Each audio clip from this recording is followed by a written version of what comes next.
Bom dia, meus queridos irmãos. Que a graça, a paz do Senhor Jesus estejam com todos vocês nessa manhã.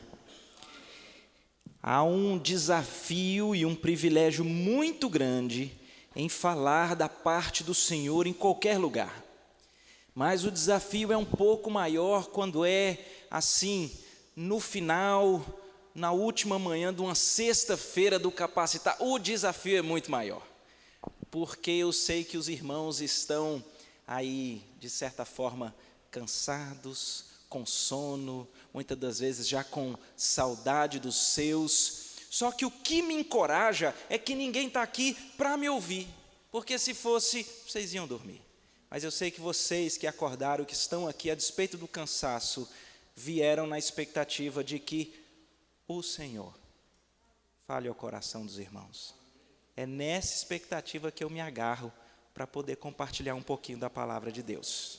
Então, queria pedir àqueles que estão aí com as suas Bíblias, que abram lá no segundo livro das Crônicas, no capítulo 20.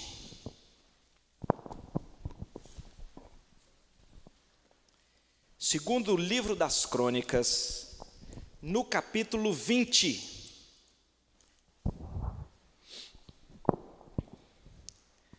Eu gostaria de ler uma primeira parte desse capítulo e queria que os irmãos acompanhassem aí. E vou dar uma dica. Se você sabe que está cansado, não tem certeza se vai aguentar ouvir muita coisa, se tem uma hora que você deveria prestar atenção, é na leitura da palavra de Deus, por uma razão muito simples. É porque ela é a palavra de Deus, né? Eu posso, às vezes, nos comentários me equivocar e até distorcer. Mas a palavra de Deus, ela penetra os corações, ela divide juntas e medulas, alma e espírito, e ela fala ao nosso coração. Então esse é o momento de prestar atenção. Vamos lá? 2 Crônicas, capítulo 20, a partir do verso 1. Depois disto, os filhos de Moabe e os filhos de Amon, com alguns dos meunitas, vieram a peleja contra Josafá. Então vieram alguns e avisaram a Josafá, dizendo: grande multidão vem contra ti, da além do mar e da Síria. Eis que já estão em Hazazon-Tamar, que é em Gedi. Então Josafá teve medo e se pôs a buscar ao Senhor, e apregoou jejum em todo Judá. Judá se congregou para pedir socorro ao Senhor.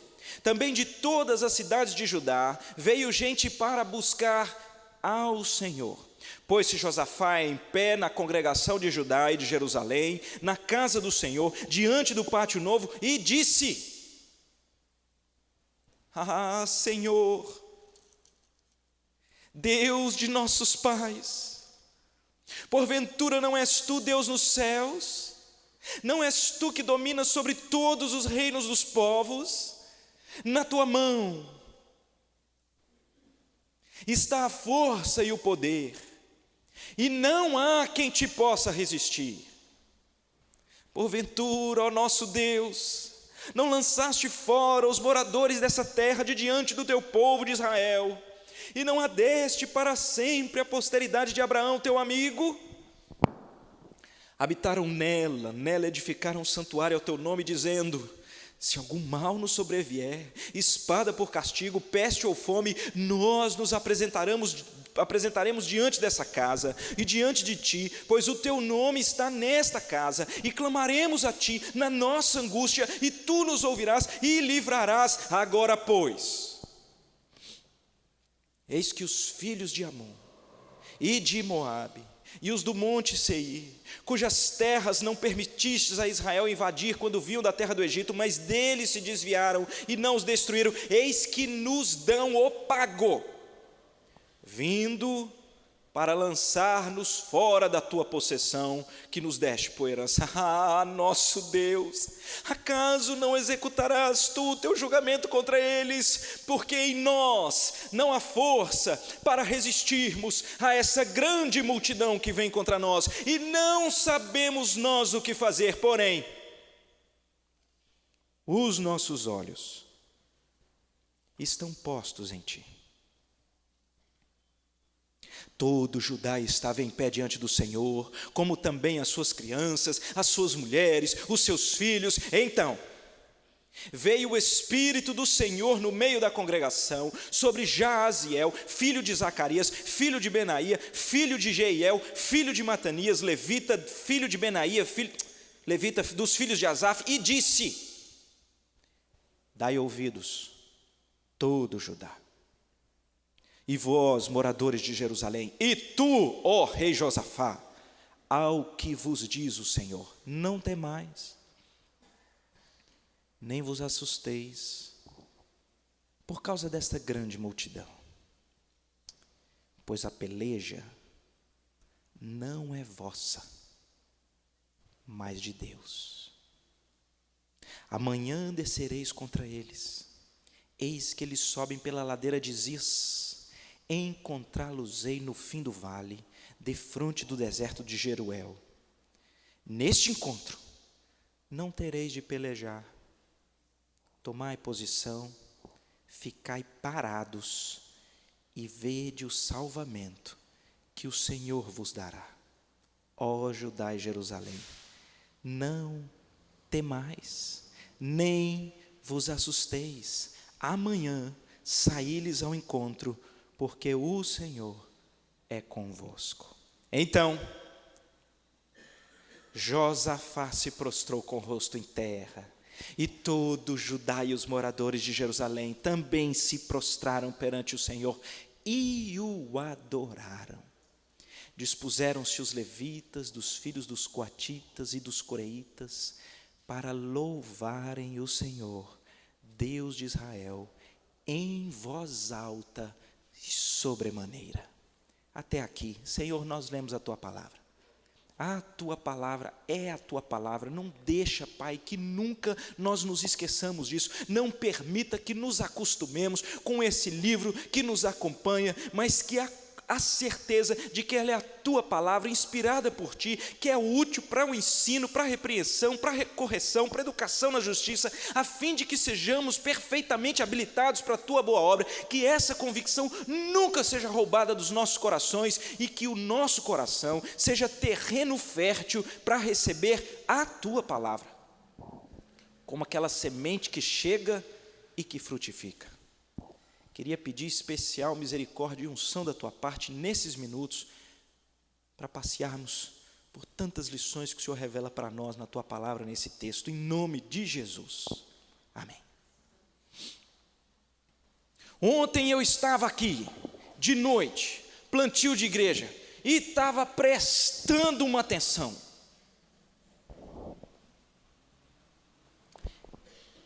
E eu lamento que eu não consegui guardar tudo. Ainda bem que tem apostila, ainda bem que está filmando, eu vou rever isso depois.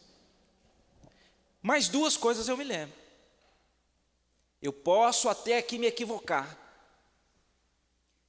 mas me lembro de um rapaz muito simpático que estava aqui ontem à noite, fazendo a preleção para nós, e ele dizia: não podemos nos esquecer de que a obra do Senhor, de que o avivamento que vem envolvido com esse movimento de plantação de igreja é uma obra do Senhor, que dá um avivamento em primeiro lugar na vida do plantador,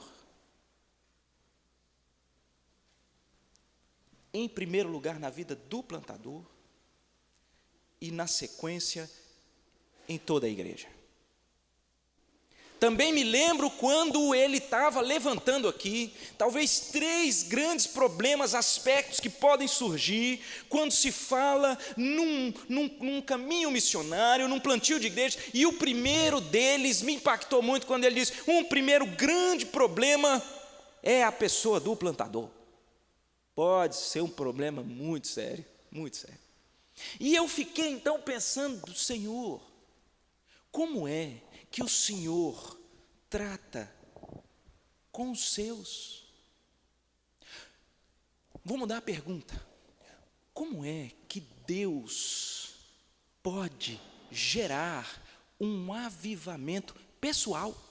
Eu agora estou dizendo um avivamento pessoal, que precede todo o desenrolar do ministério.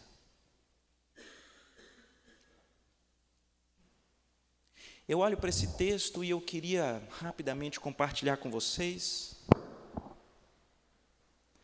aquilo que eu estou optando em chamar por algumas chaves para o avivamento pessoal. Aqui nós estamos no capítulo 20 de 2 Crônicas. Vale a pena ler a história de Josafá. Josafá, rei de Judá.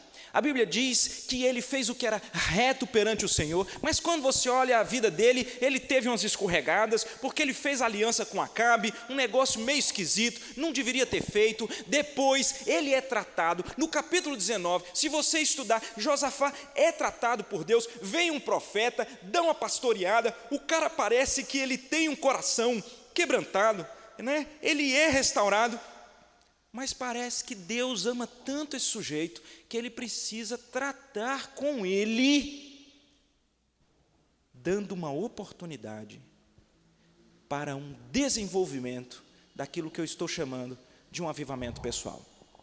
Então a primeira pergunta, talvez a única pergunta é essa: quais são as chaves do avivamento pessoal? A primeira resposta para mim é essa do texto, que diz: 3 nações, preste atenção, 3 nações se levantaram contra o reino de Judá. E o texto diz que quando aqueles que são os olheiros percebem que há uma movimentação de 3 nações, um negócio bombástico, uma multidão, um exército que ninguém calcula, que está vindo contra eles, isso chega para Josafá, e o texto não nos esconde algo que acontece no coração de gente boa. Josafá, cara do Senhor, já tinha sido inclusive tratado, vocês vão ler em casa os capítulos que antecedem. Chega uma grande bomba, no verso 2, dizem para ele: grande multidão vem contra ti, Josafá, além do mar e da Síria, já estão em Azazon Tamar, que é em Gedi. O verso 3 diz: então Josafá teve o quê? Teve o quê? Teve medo. Eu olho aqui para o texto e percebo uma coisa que parece tão esquisita, mas me parece verdadeira. Parece que uma das formas pelas quais Deus desencadeia um processo de avivamento espiritual é nada mais, nada menos do que um grande problema, uma bomba atômica, uma grande complicação. Estava indo tudo bem, o reino já tinha se ajustado, ele já tinha sido pastoreado, era um homem segundo agora o coração de Deus, tudo caminhando bem. De repente, esse capítulo inicia com uma grande complicação, pá! Que bate no colo de Josafá. E eu estou convicto, analisando não só esse texto, vários exemplos da Bíblia, de que Deus, na sua misericórdia, por amor a nós, Ele permite do seu alto e sublime trono verdadeiras bombas atômicas explodindo no nosso colo, como sendo uma oportunidade para desencadear um verdadeiro processo de avivamento pessoal. Um grande problema. Roberto, mas era tudo que eu não queria ouvir.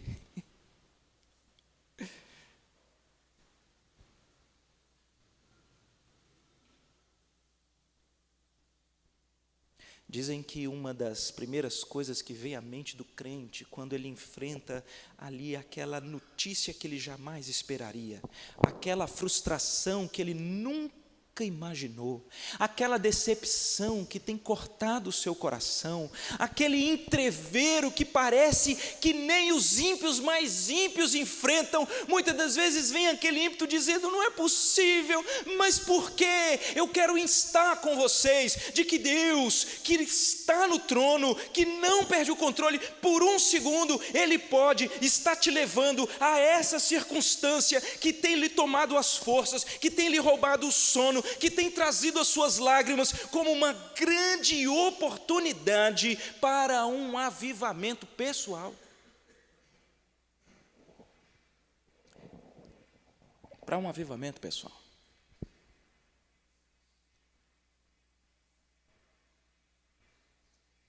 Quais são, queridos? Quais são aqueles problemas, quais são aquelas questões que parecem não ter solução? Quais são aqueles problemas que parece que quando eles chegam, eles mudam a agenda, eles roubam a nossa paz, na verdade, eles nos trazem medo. Quais são? Já enfrentou? Está enfrentando? Está vendo o que Deus fez com Josafá? Fica imaginando alguém aí querendo levantar a mão e dizendo assim: eu sou igual Josafá. Porque quando vem uma má notícia, é exatamente igual Josafá que eu fico com medo. Não é interessante perceber que as Escrituras descortinam para nós uma natureza humana? Muitas das vezes nós teoricamente sabemos falar sobre a confiança no Senhor, sobre o Senhor que faz a obra, mas parece que quando vem as complicações nós somos tomados de um medo que é traduzido numa ansiedade. E eu queria dizer para vocês uma coisa, para vocês com muito temor. Nós precisamos saber aproveitar as oportunidades que os problemas da vida e que o medo no coração podem nos dar.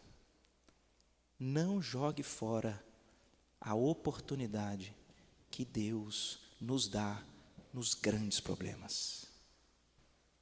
Eu estou querendo dizer não jogue fora por um detalhe, porque talvez você esteja dizendo: é isso mesmo, os problemas têm mesmo, e é isso mesmo, o medo vem mesmo. Só que quando nós entendemos que há um Deus que controla todas as coisas, nós o entendemos, nós não entendemos o que está acontecendo, não entendemos o que Ele está fazendo, mas nós entendemos o Senhor, nós iremos aproveitar os entreveros, as complicações, as aflições, as tribulações, as más notícias, as aflições, as frustrações, as traições, como uma mola propulsora para um avivamento pessoal.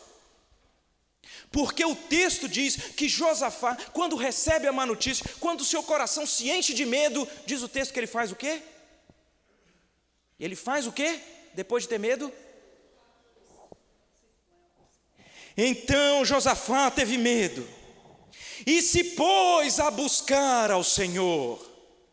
Queridos, muitas das vezes essa é a forma pela qual o Senhor agenda um encontro com você.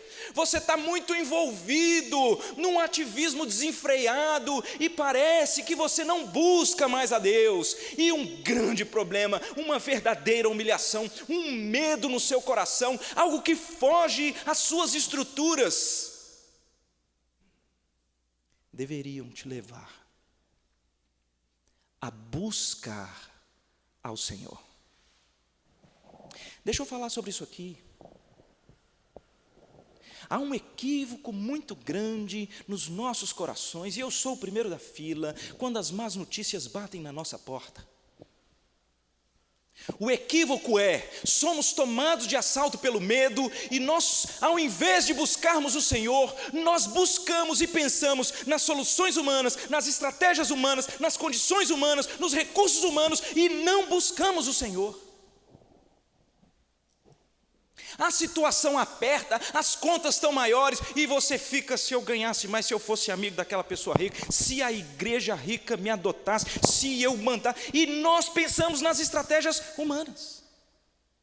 Um chamado missionário luta com tentações, talvez na sensualidade, e a pessoa diz: mas se eu casasse, resolveria os meus problemas, porque aí eu não teria mais essas tentações nessa área da sensualidade. Não teria. Às vezes está casado, os problemas estão lá dentro, complicado, ele fala assim: é porque não veio filho, porque se tivesse um filho ia resolver, porque menino, ele toma as energias da mulher, ela não ia ter energia para olhar para mim, nem para brigar, ia ser só o menino, e a pessoa fica pensando em condições, circunstâncias, questões humanas, diante dos problemas que surgem.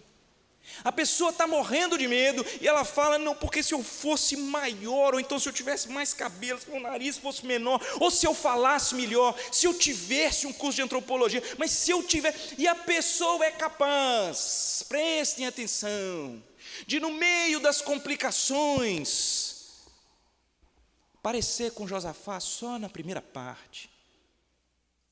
Ou eu fico com medo mesmo, mas não parece com Josafá na segunda parte. Não busca o Senhor, não entende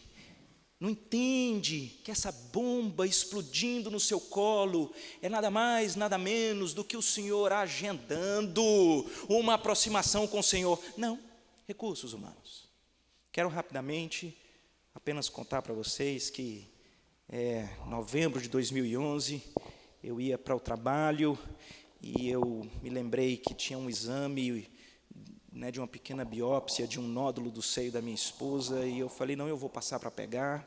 E eu me lembro que ao pegar aquele resultado, eu tinha saído do laboratório, abri debaixo de uma árvore no meio de Recife, e de repente fui tomado por uma dessas bombas que assolam o coração. Dizia lá, é câncer. É câncer. Segunda-feira, logo depois de um final de semana, onde nós comemoramos o aniversário de 2 anos da minha filha, de 3 anos do meu filho, pego esse resultado, eu vou embora para o trabalho, me fecho lá numa sala, e diante daquele negócio, eu não escondo dos irmãos que o medo tomou conta do meu coração, as perspectivas de futuro mais danosas tomaram a minha mente, e eu vou dizer uma coisa para os irmãos, o meu instinto foi, eu já sei, eu vou agora para a internet. E eu entrei na internet, botei ali os dados daquele resultado, falei, eu vou encontrar qual é o melhor centro de tratamento de câncer de mama, porque nós vamos para lá. Eu vou encontrar qual é a maior autoridade nesse país, nesse tipo de doença. Nós vamos para lá. Qual é o tratamento mais aguerrido? E eu estou lá, e eu falei assim, e esse trem, tomara que seja muito caro mesmo, porque a gente vende tudo, e o dinheiro vai cantar aqui nesse negócio, e nós vamos ver se esse negócio não resolve. Porque muitas das vezes nós fazemos assim. As grandes más notícias chegam, o medo invade o coração, e a nossa mente e o nosso coração são levados a buscar as condições humanas, as estratégias humanas, os raciocínios humanos.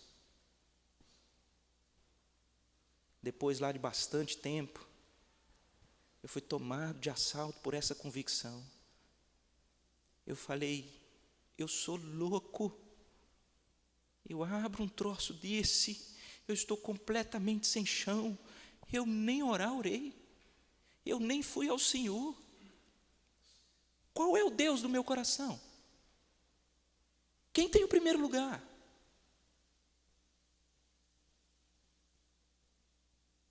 E foi preciso ali naquele momento o Senhor descortinar para mim, que talvez de maneira escondida, de maneira oculta, condições humanas, estratégias humanas, recursos humanos, parece que tinham tomado uma primazia no meu coração que jamais poderiam ter tomado. Eu parei, desliguei aquele negócio, fui orar. Eu falei, Senhor, eu precisava que o Senhor falasse comigo aqui, eu estou com a Tua palavra. Comecei a ler a Bíblia, queridos. Comecei a ler, e li vários textos, li vários salmos. Os salmos são joia, né? E muito interessante, porque o Senhor me levou a um salmo que eu não tinha de cor, um salmo que não fazia parte da minha história, o Salmo 33, e Ele me levou exatamente ali, a partir do meados do salmo, onde Ele diz, não há rei que se salve pelo poder dos seus exércitos. O valente não se livra pela sua muita força. O cavalo não garante a vitória a despeito da sua muita força. Ninguém pode livrar. Eis que os olhos do Senhor estão sobre os que o temem, sobre aqueles que aguardam na sua misericórdia, para livrar-lhes a alma da morte e no tempo da seca conservar-lhes com vida. O Senhor é o nosso escudo e fortaleza, nele o nosso coração se alegra. Seja sobre nós, Senhor, a Tua misericórdia, como de Ti esperamos. E aquilo encheu meu coração dizendo, o Senhor já me explicou. O rei pode ter um exército grande, mas ele não ganha por causa do poder dos seus exércitos. A vitória vem do Senhor. Você está numa batalha, naquele período com o cavalo, é maravilhoso, você está por cima. Ele diz: o cavalo não garante nada, o valente não resolve, quem resolve é o Senhor. Precisamos temer o Senhor, confiar no Senhor, esperar na sua misericórdia, porque ainda que a morte venha, o Salmo diz, Ele livra a alma da morte. Eu parei e fui tomado de assalto com aquela verdade ali. Eu falei assim: e se a minha esposa morrer? Porque vocês sabem, né? Mulher vive sem o marido fácil, dá conta de tudo. O homem não vive. O homem não vive. Eu falei: se o Senhor levar, a alma dela será liberta da morte, porque o Senhor é o nosso Salvador. Busquem o Senhor no meio das crises. Parem com essas coisas. A crise vem e você fala: se não tivesse feito isso, se não tivesse falado aquilo, se tivesse, põe culpa em todo mundo, fala de todo mundo, busca coisas humanas e não busca o Senhor. A chave de um avivamento espiritual é diante dos entreveros, dos medos, das aflições, você buscar o Senhor.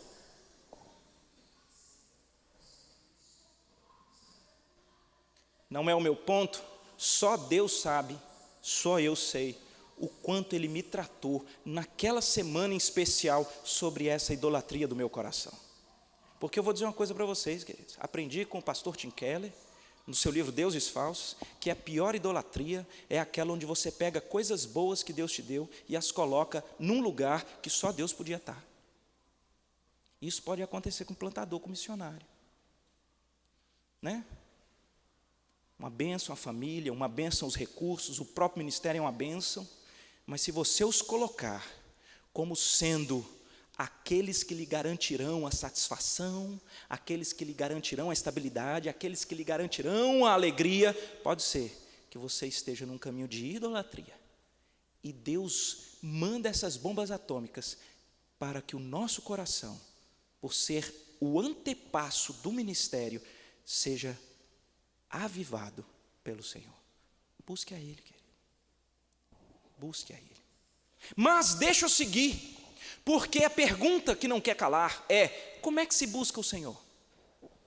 É essa mesmo. Porque eu acredito que alguns estejam aí dizendo: é isso mesmo, só que eu busco o Senhor. Eu busco o Senhor, busco o Senhor. Eu quero te perguntar: mas como é que a gente busca o Senhor? Como é? Josafá ensina para nós como é que se busca o Senhor.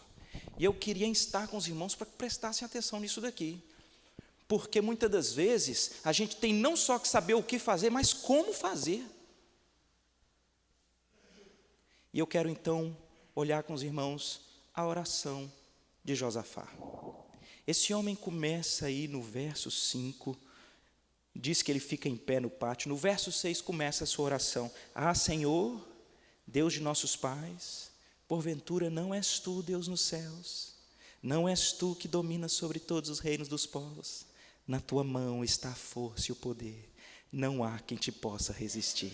É assim que se busca a Deus. Você relembra os atributos do Senhor. Você não busca a Deus como quem vai com uma petição pronta, com 10 pedidos de necessidade. A gente busca o Senhor, sabe como? Relembrando quem Deus é. Sabe como é que a gente busca o Senhor? No meio daquela circunstância que lhe assaltou o coração com medo, com ansiedade, com complicações, você busca o Senhor dizendo: Senhor, Tu és o Criador dos céus e da terra. Nas tuas mãos estão toda força e poder. O Senhor é o Deus onipotente. Nada é pequeno demais para o Senhor. O Senhor é o Deus dos impossíveis. O Senhor é Deus presente. Não há um recanto desse mundo que não esteja repleto da tua glória. Para onde eu me ausentarei do teu espírito? Se eu subo aos céus, lá estás. Se faço a minha cama no mais profundo abismo, lá estás também. Se eu tomo as asas da alvorada, me detenho nos confins dos mares, ainda lá me haverá de guiar a tua mão, e a tua destra me susterá. Se eu digo que as trevas com efeito me cobrirão, toda a luz ao redor de mim se fez noite, até as próprias trevas não te serão escuras. Tu formaste o meu interior, tu me teceste no seio de minha mãe. Deus é soberano. Lembre do Senhor.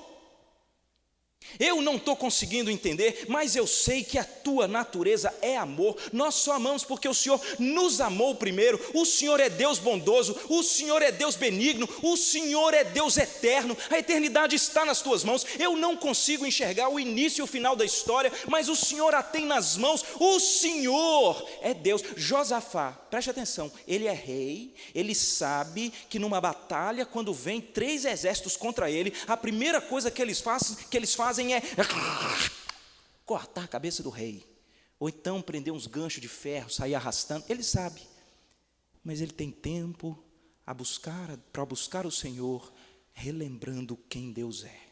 Queridos, você busca o Senhor assim? Ou você busca o Senhor como quem está indo numa padaria, dizendo: me dá 3 pães, me dá uma mortadela, me dá uma manteiga, me dá um saco de leite? É assim, queridos?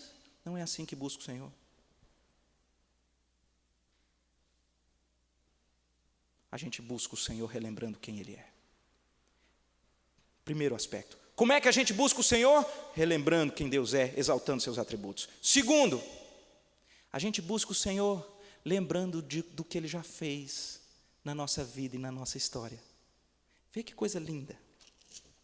A partir do verso 7 ele diz: porventura, ó nosso Deus, não lançaste fora moradores dessa terra de diante do teu povo de Israel?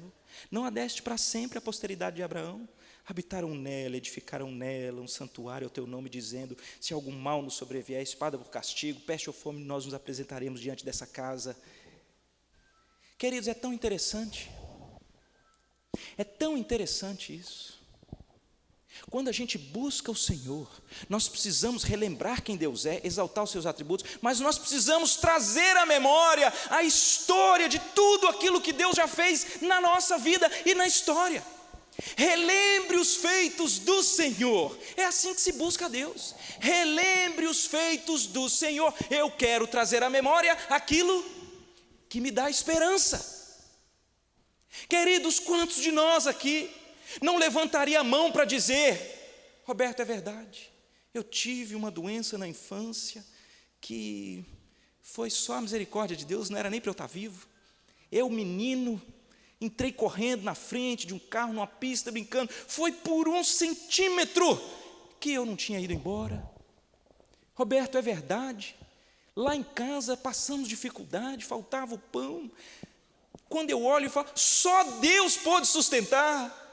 Quantos de nós aqui, muitas das vezes, no meio das complicações, ao buscarmos o Senhor, continuamos indo na padaria, quando há um meio, um modo de buscar o Senhor, você exalta quem Ele é, você relembra quem Ele é, mas você relembra os feitos do Senhor. Foi o Senhor que te trouxe a vida, querido, isso é um milagre. Graças te dou a Deus, visto que por modo assombrosamente maravilhoso me formaste, as tuas obras são admiráveis, a minha alma o sabe muito bem, os meus ossos não te foram encobertos, quando no oculto fui formado, entritecido como nas profundezas da terra. Os teus olhos me viram uma substância ainda informe, no teu livro foram escritos todos os meus dias, cada um deles escrito e determinado, quando nenhum deles havia ainda. O Senhor é quem te trouxe até aqui, querido.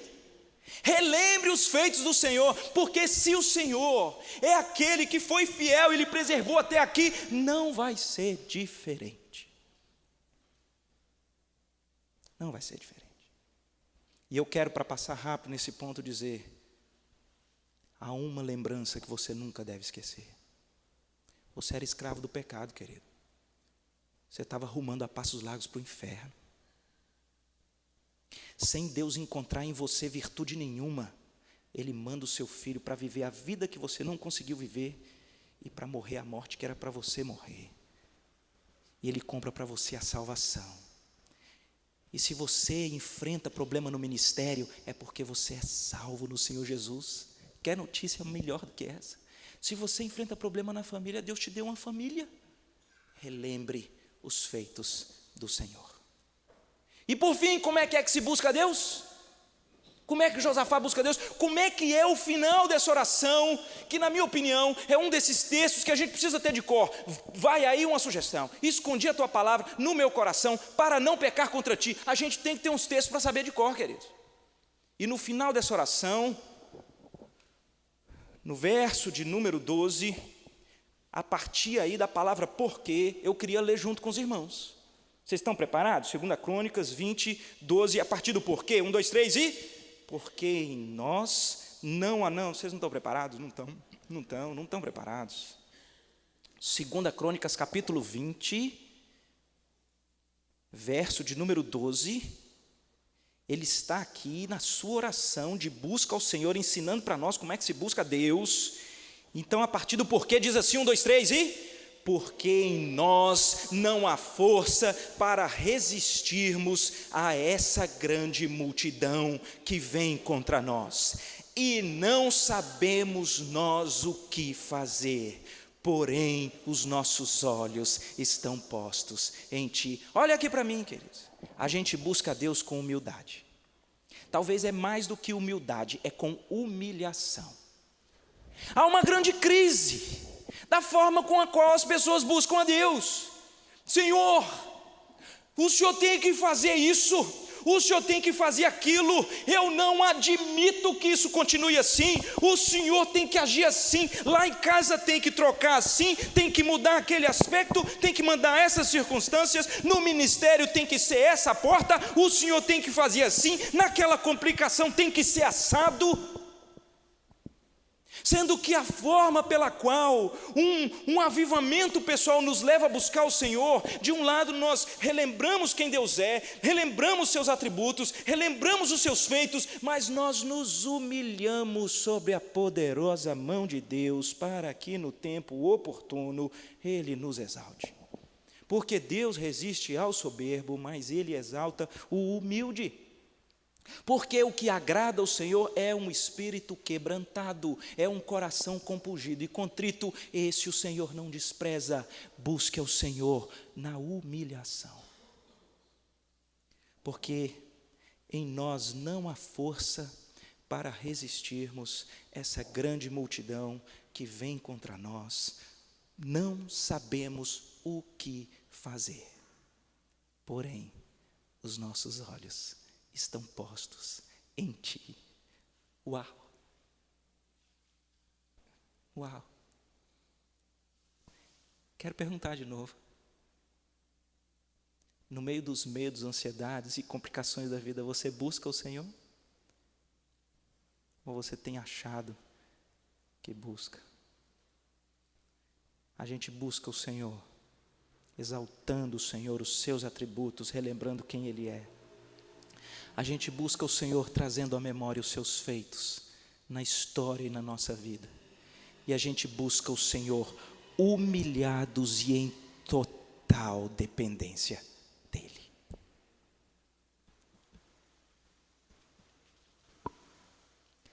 Mas eu quero encerrar,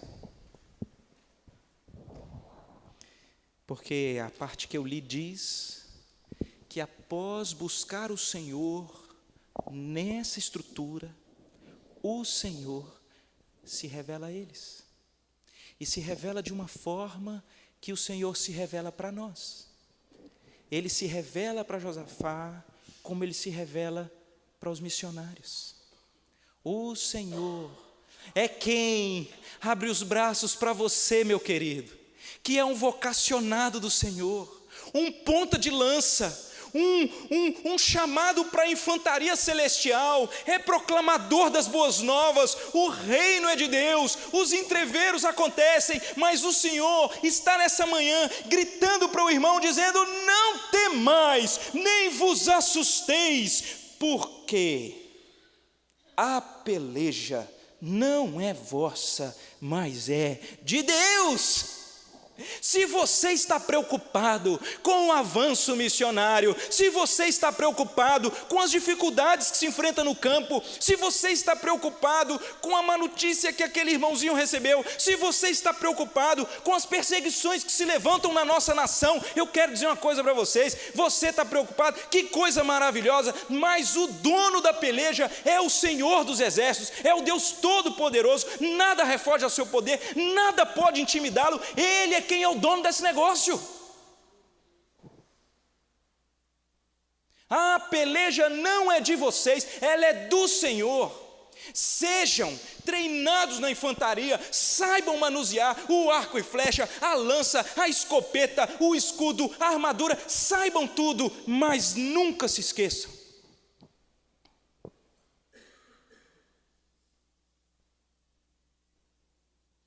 que essa batalha, ela é do Senhor.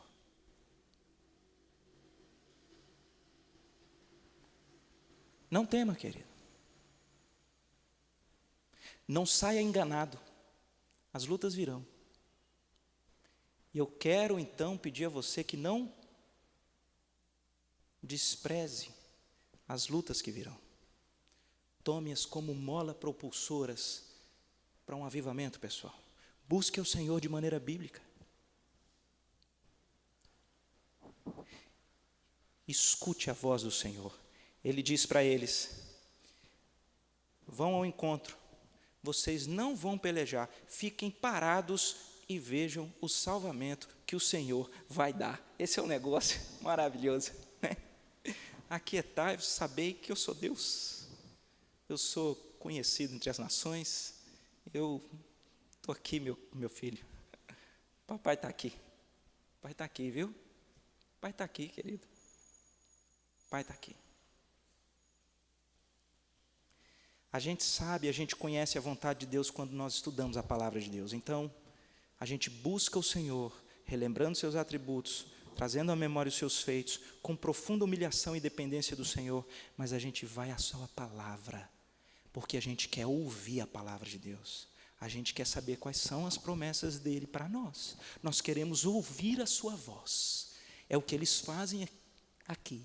Eles ouvem a voz do Senhor e Deus fala conosco pela sua palavra de uma maneira maravilhosa. E o meu último ponto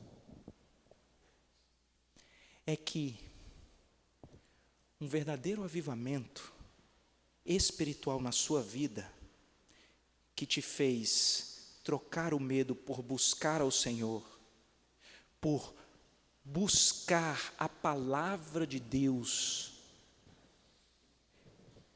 vai te fazer caminhar, preste atenção, vai te fazer caminhar por fé. Queridos, eu não entendo o que acontece aqui. Sobe um homem e diz para eles que Deus é o Deus daquela nação, é o Deus da peleja, para eles não terem medo, porque Deus vai à frente. Sabe o que acontece? Josafá creu. O verso de número 18 diz assim, termina o outro, né?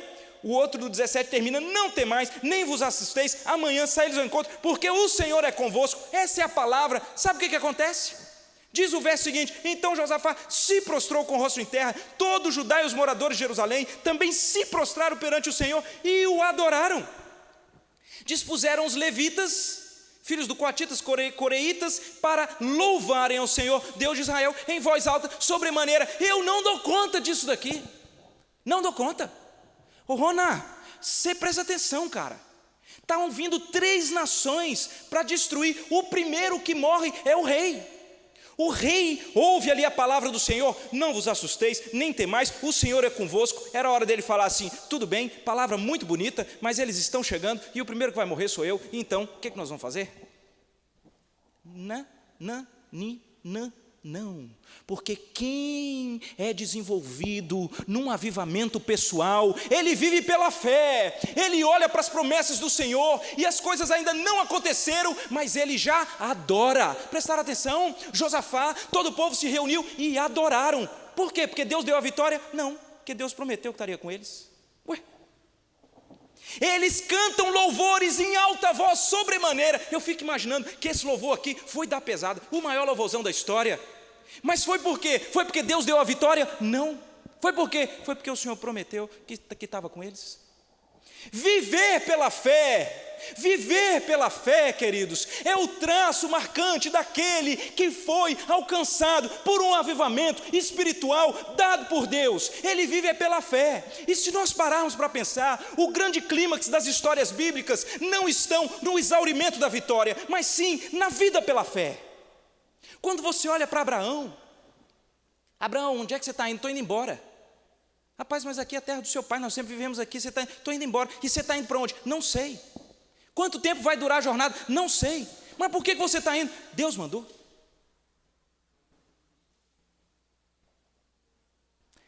Abraão é o seu único filho, cara. É a única chance de você ter uma descendência. Como você vai sacrificar? Deus mandou. O clímax, querido, não é o cordeirinho amarrado naquele cipreste. O clímax é o servo do Senhor que vive pela fé e que no coração sacrifica o filho a Deus. Adoramos as histórias, eu adoro. Fornalha acesa, os três, Sadraque, Mesaque e Abidnego, estão na fornalha, tem um quarto homem, ele é liberto. O clímax não é ali. O clímax é antes. Nabucodonosor, vocês vão para a fornalha. Rei, a gente tem duas coisas para dizer para o Senhor. Primeiro, nós não vamos nos curvar a nenhum Deus que o Senhor construir. Essa é a primeira coisa que a gente quer deixar claro. A segunda coisa é, o nosso Deus, se Ele quiser, Ele pode nos livrar. Mas se Ele não nos livrar, a gente quer dizer de novo, nós não vamos nos curvar. Esse é o clímax, gente que vive pela fé. Daniel, pois, quando soube que o escrito estava assinado, que aquele que orasse iria para a cova dos leões, diz o texto, quando ele soube, ele entra na sua casa, ele abre a janela e ele ora. O clímax da história não é o livramento na cova dos leões, mas é a vida pela fé. Lembram da história de Marta, Maria e Lázaro? Elas correm para Jesus. Lázaro já está morto há 4 dias. Elas encontram o Senhor Jesus e Marta diz: eu tenho crido que tu és o Cristo, o Filho de Deus vivo, que deveria vir ao mundo. O resultado de um avivamento pessoal que as grandes crises geram em nós é uma caminhada pela fé, queridos. Nós caminhamos por fé e não por vista. Esse é o clímax. O clímax desse texto não é o exaurimento. E eu sei que alguém está aí aperreado, como nós dizemos, os recifenses e os nordestinos. Meu Deus, já é 9 horas. Ele não leu ainda o final. Ele não leu ainda aquela maneira maravilhosa com que Deus desbaratou os inimigos. Porque quando ele lhe falar aquilo, vai ser bom demais. Eu não vou ler. Não vou ler. Já deu 9 horas, não tem tempo. Não vou ler. Eu não vou ler porque eu não preciso ler. Eu não vou ler porque eu quero aqui ser como Jaziel, profeta do Senhor, para ser boca do Senhor, para dizer para vocês que em Romanos 8, 28, está dito que todas as coisas cooperam para o bem daqueles que amam a Deus, daqueles que são chamados segundo o seu propósito. Você pode não estar entendendo, queridos, mas garra nessa palavra e viva pela fé e vai adorar o Senhor, ao invés de você se enfurnar no âmago dos seus problemas insolúveis. Eu estou aqui como Jaziel para dizer para você, não vos sobreveio tentação que não fosse humana, mas Deus é fiel, não permitirás que sejais tentado além das vossas forças, pelo contrário, juntamente com a tentação, Ele vos proverá livramento, de modo que a podeis suportar. Você não precisa sucumbir ao pecado. Eu estou aqui para lhe dizer, não temas, querido, porque eu sou contigo, não te assombres, porque eu sou o teu Deus, eu te fortaleço, eu te ajudo, eu te sustento com a minha destra fiel. Crê nesse negócio, vamos para frente. Eu estou aqui para lhe dizer, como Jaziel, o Senhor te guiará continuamente, Ele é quem fartará a tua alma até em lugares áridos, Ele fortificará os teus ossos, e você vai ser como um jardim regado, como um manancial, cujas águas jamais faltam. Eu estou aqui para lhe dizer, Deus é quem vai adiante de ti, Ele será contigo, não te deixará, não te desamparará, não temas, nem te atemorizes.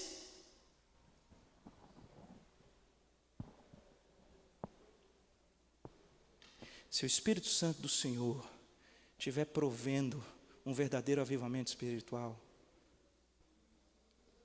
você vai viver pela fé nas promessas do Senhor. E você é capaz, sabe de quê? De diante de uma expectativa de ter o reino destruído, diante de uma expectativa de ter a sua vida solapada, diante de uma expectativa de ter tudo destruído, arrancado, diante de uma expectativa de ser até morto, sabe o que você vai fazer? Você vai adorar a Deus. Porque eu estou aqui para lhe dizer que o Senhor Jesus disse, eis que eu estou convosco todos os dias, até a consumação dos séculos. Queridos, vamos crer nisso.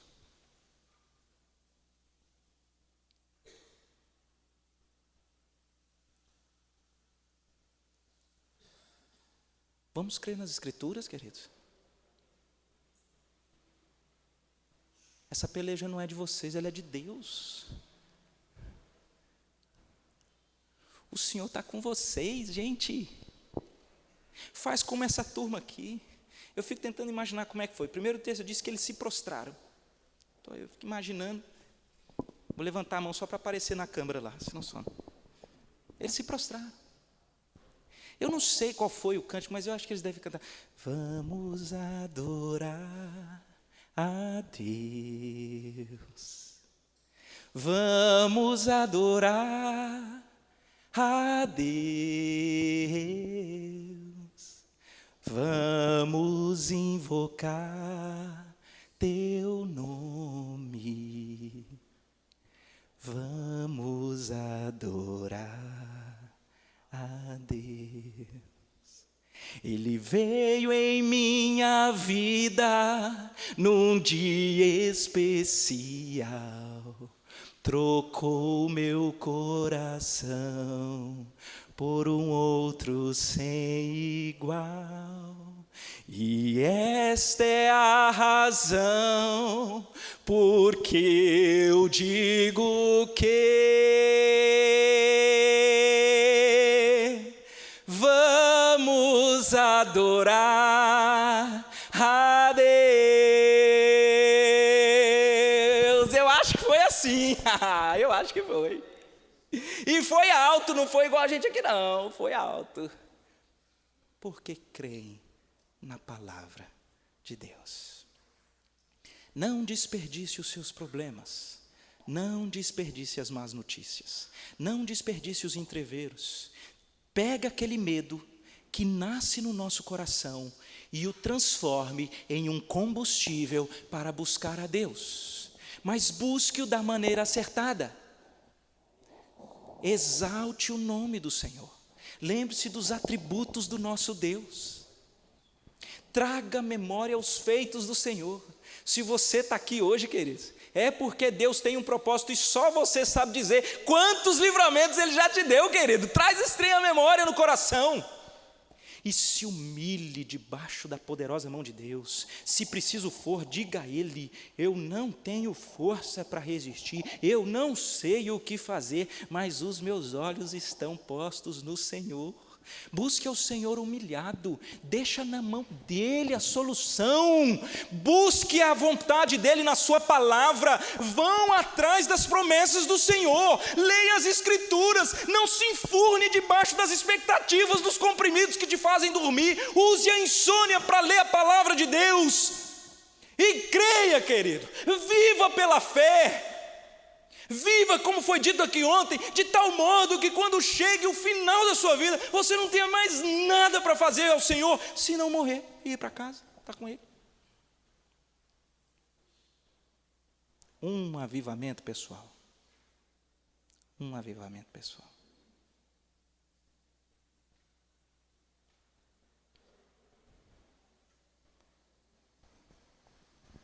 Por fim, adore a Deus, né? Adore a Deus.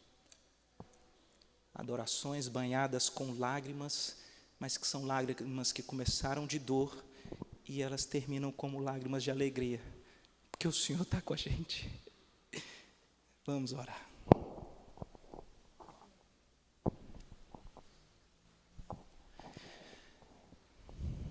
Ah, Senhor, como é que a gente pode te agradecer, Pai?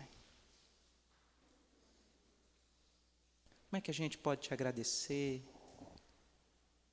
pelo teu amor revelado a nós? Como é que a gente pode agradecer ao Senhor porque um Deus tão majestoso se digna a olhar para a gente tão insignificante como nós? Como é que nós podemos agradecer, Pai, essa maravilha que é a tua palavra revelada, deixada para nós? Como é que nós podemos te agradecer essa forma didática especial com a qual o Senhor fala ao nosso coração? Como é que nós podemos agradecer, Pai? Na verdade, eu acho que nós podemos adorar o Senhor. Eu queria aqui junto com os meus irmãos fazer isso. Quero adorar o Senhor. Quero adorar o Senhor e quero pedir, Pai, que o Senhor nos dê esse discernimento de que é bem possível que os grandes problemas da vida, que as grandes más notícias, as grandes decepções, traições, frustrações, complicações, são verdadeiras molas propulsoras para que a gente transforme o medo humano que surge no nosso coração em um combustível para um avivamento espiritual. E que nessa caminhada o Senhor nos leve a essa busca do Senhor da maneira certa. A gente quer orar igual Josafá. Ó Deus, que privilégio, Pai.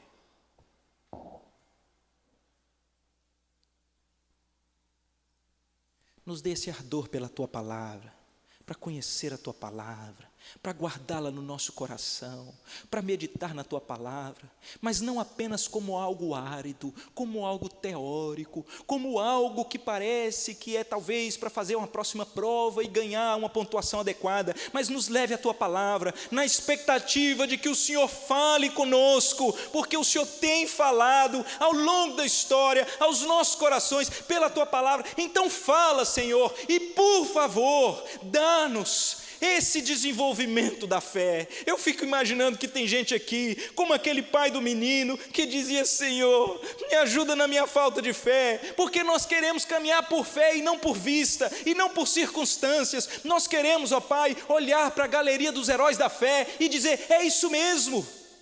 Talvez nós nem veremos a concretização da promessa, saudaremos de longe, estaremos andando por essa terra como peregrinos, estrangeiros que somos, porque fazemos parte de uma pátria celestial. Ajuda-nos a caminhar por fé, Pai, para que a adoração ao Teu nome não seja apenas um evento dominical nas nossas vidas, mas que a adoração ao Teu nome seja um estilo de vida que o Senhor encontra em nós.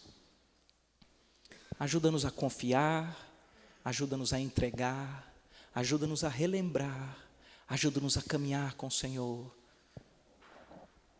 porque eu sei que esse é um primeiro lugar onde o Senhor trabalha, para que a partir daí o Senhor abençoe os nossos ministérios. Esse lugar é o nosso coração. Eu não conheço aqui meus irmãos, não conheço as questões do coração, mas eu conheço o Senhor, e eu queria que o Senhor tratasse enquanto for necessário, para aproximar cada um de nós aqui do Senhor, da Tua Palavra, da maneira certa.